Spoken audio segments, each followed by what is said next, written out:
Hey everybody, and welcome to Children's Church. I am visiting with my friend and my son Barrett today. We're having a good visit before school starts back for everybody. Even though Barrett's a big kid, he's still going to school too. So Barrett, let me ask you, what's one thing when you're in class, what's one thing that your teachers do when they really want you to remember something? What's something they do to emphasize something that's really important? Well, a good way you can always tell when your teachers are trying to tell you something really important is that they'll tell you more than once. Exactly. And you know, they do that in the Bible.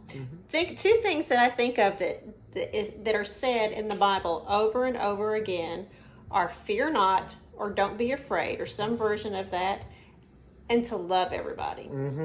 Those are in the Bible a lot. Like thinking about fear not, I think about when the angel comes to Mary and he says, one of the first things he says is fear not. He tells her not to be afraid. Yep, and another time is when Jesus is walking on water and Peter is trying to follow him, but he's scared, and Jesus tells him not to be scared. Exactly. Those are just two examples. The Bible's full of Jesus and other folks telling people not to be afraid. Trust in Jesus, trust in God, not to be afraid. It's always something good to remember. Exactly.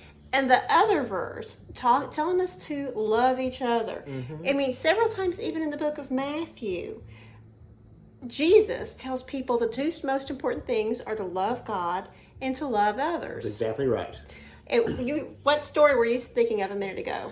Well, I think one of the most important parts of the gospel where Jesus talks about loving others is in the parable of the Good Samaritan, where Jesus tells you to love your neighbor. And when he says your neighbor, he means everybody. Absolutely. So love everybody, meaning everybody, even people who are different from you, who look different from you, who think different from you. When he says everybody, he means absolutely everybody. Absolutely. Those are two good things to remember, especially as it's getting closer to time to go back to school. Remember, even though things are different, remember, don't be afraid. Just love God, love Jesus, trust in them, and love everybody, and don't be afraid. Until next time, we'll see you later. Bye.